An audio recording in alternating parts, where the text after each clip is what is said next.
Guys, this is going to be kind of the second part of analysing my 2024 season, so specifically analysing the time trialling I did during the course of the year. So I was time trialling since my first race of the season, and then my last race of the season was also a time trial. And as I mentioned in the previous video, the training sessions that I did during the course of the year were specifically tailored towards time trialling, so doing them in the TT position to try and get more efficient at producing power with like that tighter hip angle, you know. Also, the only races I tapered for all year were the RTTC National Time Trial Championships, the 25 mile and the 10 mile. So I did a specific training block for about 4 weeks leading up to the 25, and then another 4 week training block between then and the 10 mile. So I'll be diving into that specific training as I was able to come third at the National 10 mile Time Trial Championship. So the training definitely paid off. So we'll dive into the data and see what we can see, and yeah, see if there's certain things that I need to look out for next year.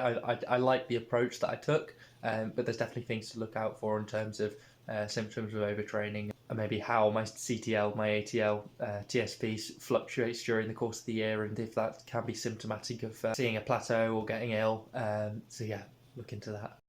So I guess I'll start in a similar way, have a look at my Training Peaks calendar, and then I'll delve into the specifics included in the spreadsheet. So from the previous video, as I mentioned, during the course of the year I was doing trying to get good at crit racing and road racing by the end. So I'd typically do road racing, crit racing at the weekend, but then during the week I'd do a couple of sessions on the bike, and those would typically be TT threshold sessions, as I knew I could accumulate a lot of those sessions without reaching a plateau. Really, I wasn't going to burn out from doing sessions that were way too hard and specific. So I was just able to get a really solid bank of training over the course of the year, which didn't result in any crazy fitness gains, but I wasn't expecting it to. It's just getting a strong base of work in the background, and then it was only at the end of the season where I did a specific block to prepare for the RTTC National Time Trial Championships, where I tried to overload the fitness and really get into peak form. But I feel like I was only able to survive that sort of training block because of the work that I'd established over the course of the year. So yeah, I'd been racing a fair bit, and then start of July, I did kind of my last one of my last road races, and then moved on to doing specific time trial work. So had this week as a bit of a rest week, but was still did a couple of sessions. So I'd found that doing longer time trial efforts, I pretty much did all of these indoors, to be honest. I found that doing longer efforts, 20-minute, 40-minute threshold efforts, were what I needed to do, because yes, you can see nice fitness gains from doing the shorter length intervals at FTP, but actually holding the physiological demand of doing a long effort is very different. So I felt that I needed to train that more specifically, so hence why I was doing longer efforts. So I did 10 sessions leading up to, I had 4 weeks, 2, 3, 4 leading up to the 25 mile National Time Trial Championships, where I did 10 threshold sessions at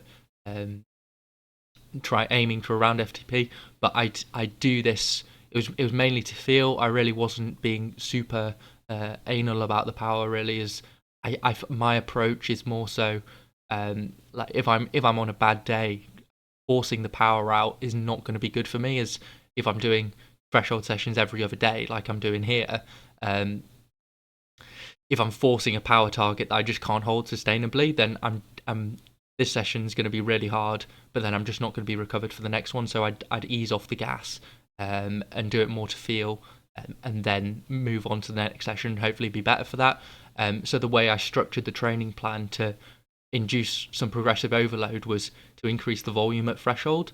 So that meant that I wasn't as constrained to the power target, as even if the power wasn't necessarily up on the previous week, there'd be increased time at intensity, and that was the overload approach I went with. So the first week of the training block, it was kind of a rest week where I did a couple of TT sessions. It was 42 minutes at threshold,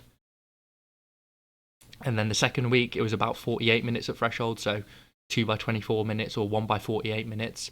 And I also did a 25-mile TT in a road race at the weekend. And then the hardest week of the block, the week before the nationals, it was like 54 minutes at threshold. So 1 by 54 minutes or 2 by 27 minutes. Ended up doing a 10-mile TT at the weekend, and I tried to do a 54-minute at threshold, but it was like an over/under session, and I remember being a bit cooked for that after doing a 10-mile PB the day before, and then the week before the nationals, bring down that volume again, so 48 minutes at threshold, and giving myself a bit more time to recover between them. And yeah, it was an easier session. There was no 48 minutes. It was like 2 by 24 minutes effectively, and 3 by 16 minutes. To just like bring down the intensity the week before the nationals. Still want to do a session to get the session in the legs, but not as hard as the previous weeks. That week before was where I was doing 3 sessions of 54 minutes at threshold. That was definitely the hardest week. So yeah, that was the end of week 49, where I had the 25-mile national time trial championships, which was all right, but it wasn't my best performance, and I got stung by a bee on the ear on my on this ride on the Friday, and that really set me back, as I really didn't feel good on the Saturday. But thankfully I turned around and was able to be decent on the Sunday, but definitely had more to give, I think. With the 25-mile nationals being at the start of August, you had 4 weeks until the end of August, the 31st of August, where it was the 10-mile national time trial championships. And I felt that gave a really good structure of a training block, where you start by doing the threshold work to prepare for the 25, then you try and maintain that threshold a little bit, and then just try and peak the VO2 max for doing those harder digs in the 10-mile effort. So the week after the 25, I had a rest week where, again, did a couple of threshold sessions, like back down at 48 minutes at threshold, so 2 by 24 and 1 by 48 minutes. Again, nothing special, but and wasn't forcing the issue with it, where if the legs were struggling the week after, so I wasn't going to force it, because I knew in the long run, like getting the next session done was the main aim. And so yeah, I had this rest week and then moved on to doing some more specific VO2 max work. So again, I overloaded this in terms of volume at intensity, rather than sticking religiously to power targets, as especially the VO2 max work. I'm just going, if it's a 4-minute effort, like I'm going from the gun and I'm like pushing as hard as I can, really. Pushing hard, but then also trying to do an effort that I can sustain for however many reps I need to do of that length interval. But it's really going to fluctuate day to day, and I think that's to be expected. You can't just expect your power to linearly increase. Like, you're going to have ebbs and flows. So giving room for that is crucial, in my opinion. And but I'm still saying that the sessions are getting harder week to week, because I'm doing more time at VO2 max. So increasing the length of the intervals week to week. And it was kind of I had the rest week, then I had this week at VO2 max, next week at VO2 max, which was the biggest week of training, and then the following week was like a reduced volume week to leading up to the nationals. Again, wasn't smooth sailing at the end of week 50. So at the end of this week, I ended up developing heat rash, which was very unexpected, and then had to kind of ease off the gas coming into nationals, but then get back on the gas, because I'm like, I haven't done any sessions leading. I like on the Monday I was meant to be doing a session, and I'm like, I haven't done a session. Didn't end up getting that session done till Wednesday.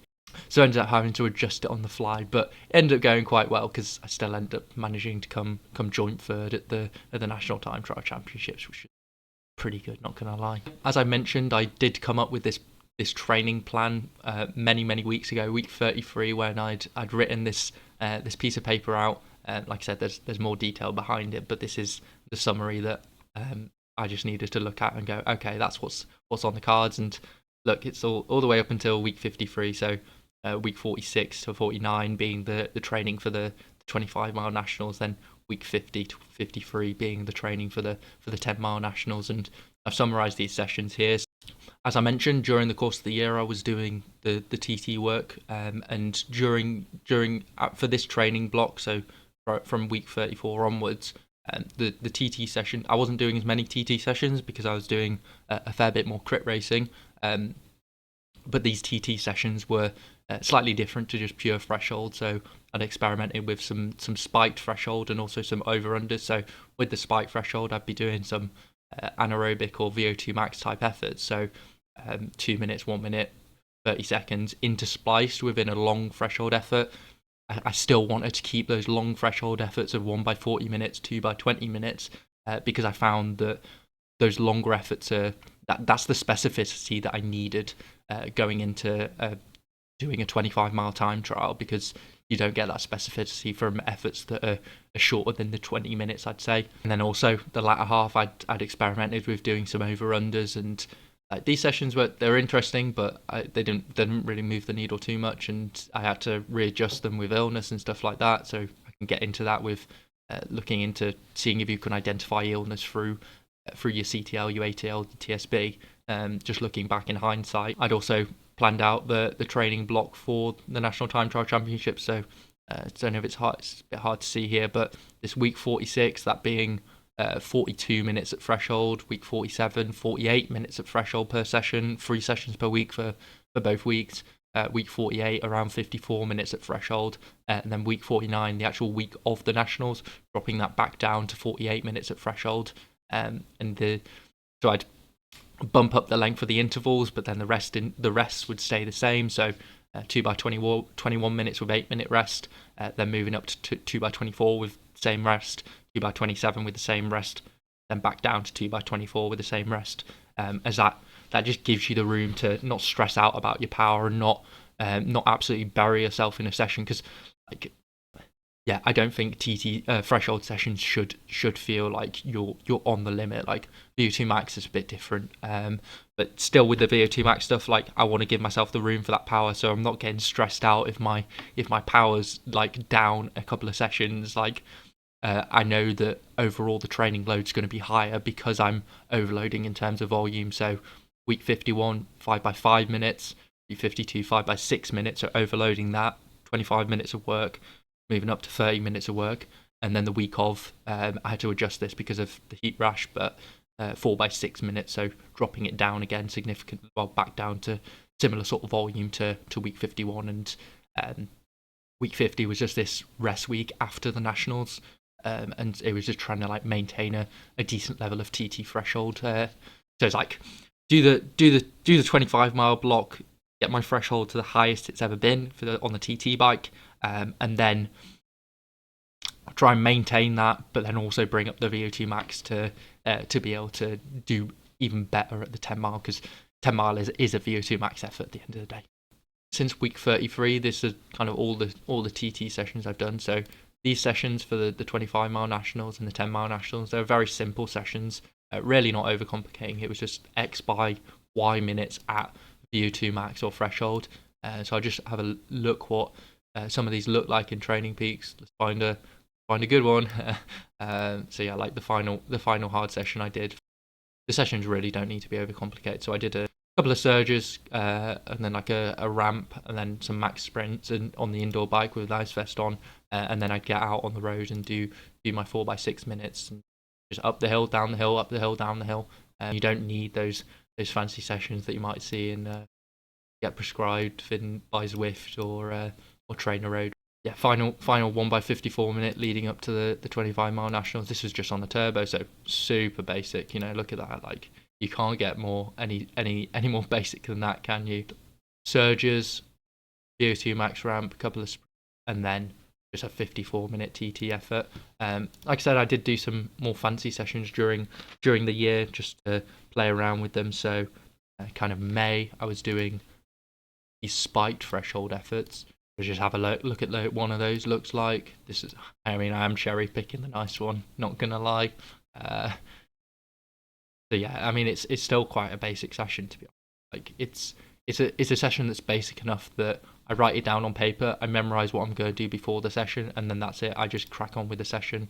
Yeah, it was like 30-second spike, so one 30-second spike, then a 20-minute effort, oh, 20, yeah, I think it's 20-minute effort, a 30-second, 30-second, 30-second, 30-second with 5-minute threshold in between, but the overall block being like 43 minutes at threshold, 33 minutes of work, 43 minutes of work. And then June, I was doing these over unders. This was like the best one. So again, it's very simple. It was just like, I think I made this an erg mode in my whoosh. Oh no, I didn't actually. No, I tried erg mode later. This was just done to, I was controlling the power. I think they were 40-20, so 105% of FTP, 90% of FTP is the recovery, because the recovery is half the length. This is what the session is looking like. Thought that might be interesting. So I've kind of got this data a bit more nicely summarized in the spreadsheet if you look at it. And yeah, like power, it's not, you're not seeing crazy power increases week to week. But I'm not too concerned about that. So long as the general trend is upwards, I'm really not too concerned. But yeah, this is just summarizing all the sessions that I did, and I also did some races in between that. And this race was good because even with a wrong turn and mentally losing my head a bit and thinking, why even bother? Because I'm just gonna get disqualified anyway. Still managed to come around with a PB. And for this 10-mile TT, I was able to produce a good power PB, which was just like a nice confidence boost to be like, okay, the training, it has been working. You are in good form here. And then I was the 10-mile, 25-mile nationals. Like it wasn't a bad performance. It was still my best power for that duration. But I definitely, I think 380, 390 was definitely on the cards, whereas I got 370. But I was mentally a bit shook up after getting stung by a bee, and I felt so bad on that Saturday. So I was just glad I was able to turn up on the Sunday and do a good performance. Because the day before, I'm like, all this training's gone to waste. Like I'm not even going to be able to race, am I? But thankfully, I was able to race, and as I mentioned, the training for the 25-mile nationals was part of the overall scheme for training for the 10-mile nationals, is improving my threshold and then improving my VO2 max. So yeah, I had this rest week where I just maintained a bit of threshold work, and then moved on to the VO2 max work. And like, even though I wasn't focusing on power targets, I was just doing them to feel. I was doing them outside. I'm not really looking at my power, to be honest. I was seeing nice improvements in the power, despite like increasing the volume at intensity. I was seeing good power improvements week to week. Did have to budge around the training a little bit after getting heat rash at the end of the hardest week, which is really weird because like I was, yeah, it still boggles the mind a bit, and it shows that you need to be really careful with the heat work, because it was on a zone 2 ride. I felt absolutely fine, and I was like, my core temperature's a bit higher than it should be. And then I got home, got in the shower, took the dogs for a walk, and came out with a rash all over my body, and I'm like, what the fuck? But yeah, I was able to learn how to get that under control, doing minimal work to not sweating to heat overstimulate the skin and cause the rash to redevelop, and keeping the skin cool, moisturizing all over. And then was able to get that under control the week of the nationals, and get a session in the bank, and then like a very easy opener session that I was kind of just doing to feel. But yeah, ended up working well because I peaked the VO2 max, and the VO2 max was important because it was even though the power here is of just shy of 400 is lower than what I did for my PB a few weeks before that. This was like a big positive split, negative split, whatever. Where you had to go really hard in the first half, where I think it's like 415 watts out on the carriageway for like 8 minutes. So I did a lot more power to start off with, and then it came off with the tailwind. So like, yes, the overall power was lower, but it's probably a more impressive performance because of that differential in power that I had to do, and I was only able to do that sort of level of power because of the strong base of VO2 max work that I did leading up to the nationals. And yes, I was obviously teetering on the edge of overtraining with the developing the heat rash, but I feel like you maybe need to be on that sharp edge to to see your best fitness gains. So it's the balance of overreaching and overtraining. Like, you need to overreach to progressively overload to actually get better at riding your bike, but then obviously that comes with the risk of overtraining, and so you need to really be in touch with your body and how you're feeling. And even if you feel like you are in touch with your body, like, shit might still go wrong, like happened to me, I'd say. Talked about this many times before, but I think it's worth noting that so the power numbers here are typically coming from my kicker core, which reads higher than my 4eyes. For the outdoor races, obviously I'm using my 4eyes for all of these. For this second training block, all the VO2 max work is from my 4eyes. These 2 sessions were from the kicker core, but pretty much all these sessions here are from the kicker core, and 4eyes reading like 30 watts lower, and I think part of that's leg strength discrepancy, so left leg being weaker than my right leg. But I'm done overthinking about it before so much. Like, I know that they're different. I'll point it out, but I'll whenever I'm doing an indoor session, I'll dual record the activity, so I know what I'm getting from the kicker core, but then I'm also getting that data from the 4eyes. As I mentioned about overtraining, this is so I don't pay for Training Freaks Premium, but I record my weekly TSS in this spreadsheet, and from that I'm able to tabulate my weekly my ATL, CTL, TSB. I didn't do this. I only started doing this midway through the season, but because I think because these values, it's the same with any data value. Like, it doesn't mean everything. Like, you can't get so fixated on the data and be like, I'm only in good form when I'm at -10 TSB or -20 TSB. It's like you need to kind of just go with the flow with it.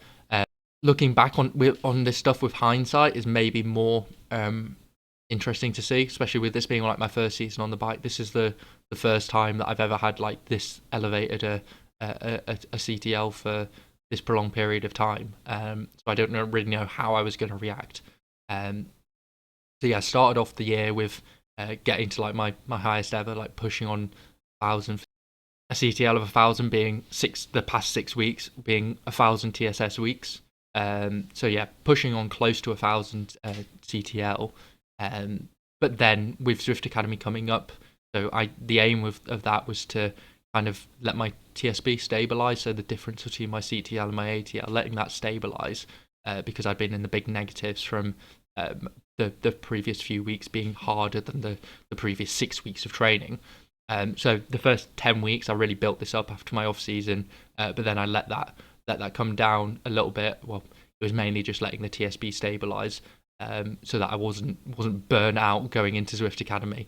But it's also worth noting, I'd say this peak here, even though it's like, whoa, that's really high, you'd expect to get higher over the course of the year.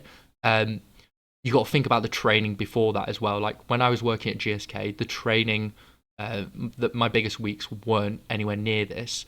And whereas here, seeing this peak here, that has all this training behind it, which is why you can't, you can't. The graph doesn't say everything. Basically, you need to think about your cumulative training in hindsight as well. So yeah, I'd reached this peak here, but then I also reached the same peak here, and you'd think, oh yeah, that should be absolutely fine. You've been at that peak before.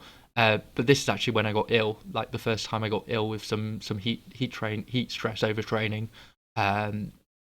which could have been the only factor, but like, you got to look at your training as a whole. Like, I think the fact that this CTL was this elevated was potentially a sign of overtraining. I was pushing it too far, and like if I hadn't got ill here, I probably would have been trying to push it into the mid 1000s and maybe even got more ill. So it's interesting to look back at hindsight. Like, you would have thought this peak was I was able to get to that peak because of getting there before, but despite being at the same heights, they're not equivalent, I'd say. But hopefully in the future, because I've been dancing around that sort of value, I can get up to this value again without getting ill. But that just meant from this level, it meant that, okay, that's kind of where I'm pushing it too far. So the training building up to the nationals, it was like getting better.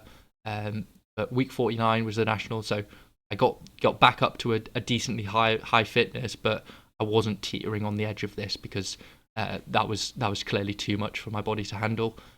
and then just maintaining a good level of fitness, like in the 800s, but not pushing it to the 900 stuff where I'm going to get ill again.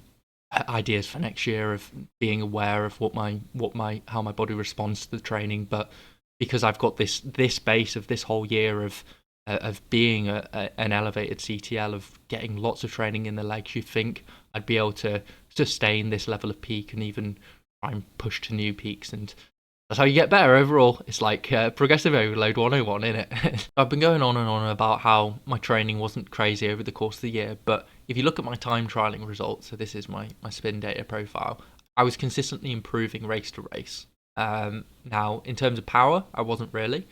So how was this the case? Like, a lot of that is actually looking at my different changes on the bike, like namely my position, which is how affecting my CDA.